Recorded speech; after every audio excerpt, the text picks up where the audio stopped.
महाराज जी, कभी कभी रास्ते में कुछ बच्चे एवं हष्ट-पुष्ट लोग जो काम कर सकते हैं वो दान दक्षिणा की मांग करते हैं। मैं कभी कभी बड़े संकोच में पड़ जाता हूँ कि सहायता करूं या ना। नहीं, मुझे ऐसा लगता है कि अर्थ की डायरेक्ट सहायता बहुत विचार से करनी चाहिए। रुपया देना बहुत विचार पूर्वक, क्योंकि वो मदिरा पी सकता है, आपके पैसे से वो मांस खरीद सकता है, वो गलत आचरणों में जुआ खेल सकता है, वो ड्रग्स ले सकता है। तो अगर आपको शरीर पोषण के लिए चाहिए तो हम भोजन दे सकते हैं। जहां नजदीक भोजनालय हो आप हमारे सामने पाइए, पैसा हम उसको दे देते हैं या भोजन खरीद के दे देते हैं। अगर सर्दी लग रही है आपको तो हम हमारी जितनी सामर्थ्य है हम आपको वस्त्र दे सकते हैं। अन्यथा अर्थ देने में पहले हमें जांच करना पड़ेगा कि अर्थ का सदुपयोग होगा कि दुरुपयोग। अगर दुरुपयोग हुआ तो आप हिस्सेदार बने, वो पाप आपको लगेगा। तो इसीलिए जहां धन दिया जाता है तो वहां पात्रता की, लेकिन भोजन में पात्रता की जरूरत नहीं, भोजन का सब अधिकारी है। ठंडी लग रही, वस्त्र देने में पात्रता की है वो, पर पैसा देने में पात्रता की बात देखनी है कि पैसा बहुत संभल के दे। नहीं तो आप मान लो 2 किलो सेव खरीद लिए, एक एक सबको दे दिए। आपको अगर ऐसा लगता है 10-20 समोसा खरीद लिए, एक एक सबको दे दिए, हो गया। अर्थ देने के लिए हमारी थोड़ी बुद्धि कहती कि सावधान होकर के ही देना चाहिए, क्योंकि प्रायः लोग दुरुपयोग करते हैं।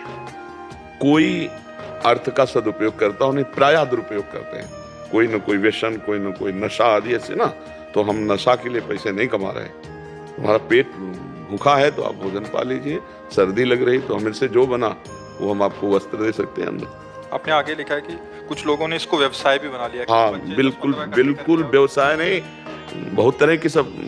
तो हम इतना ही प्रार्थना करेंगे कि जिसकी श्रद्धा हो 1 दर्जन केला ले लो, 2-2 बांट दो, फल बांट दो, भोजन दे दो, आवश्यक हो तो उचित वस्त्र दे दो, बस इससे काम चल जाएगा।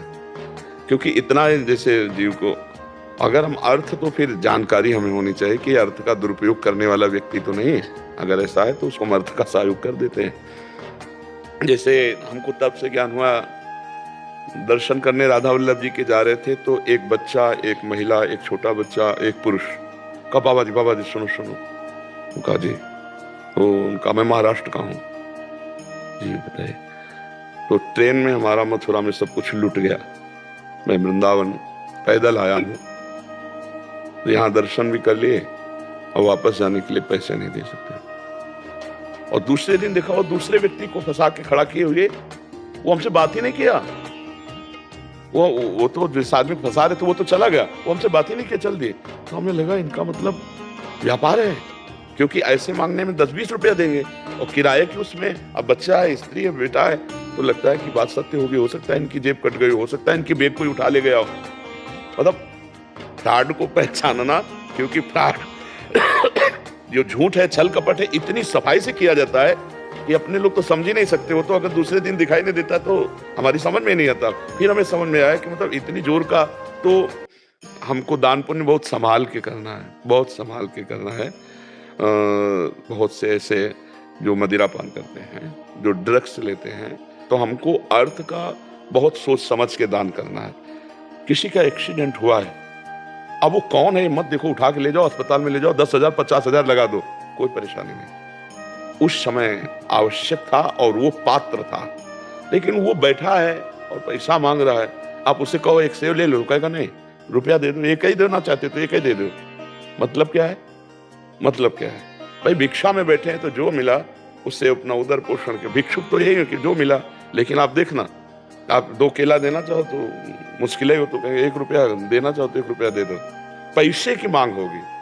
पैसा अगर दुरुपयोग ना हो तो बढ़िया है भाई, कि जैसे कोई वृंदावन वास कर रहा है, वो किराए से रह रहा है, भिक्षा मांग कर किराया दे रहा है, भजन कर रहा है, तो चलो भाई ऐसी बात तो देने में भी अच्छा लगेगा, 2 रुपये हमारे भी उसमें सहयोग में हो जाएंगे।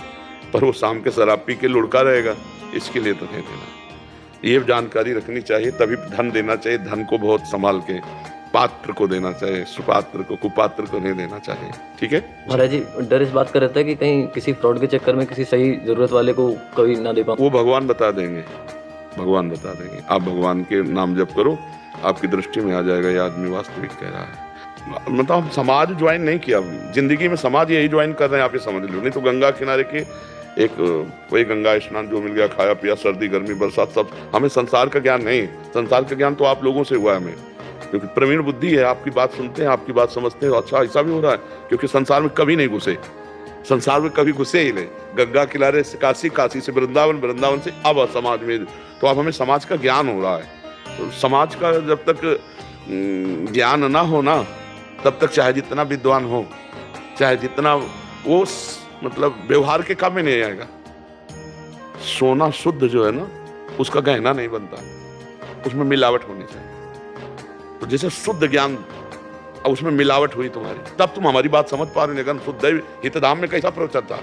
हितधाम, हाँ, उस समय प्रथा ये चल गई थी कि बाबा का कोई 1 हफ्ता 10 दिन सत्संग सुन ले तो चप्पल जूता कपड़ा सब उतार के फेंक देगा, ऐसा था।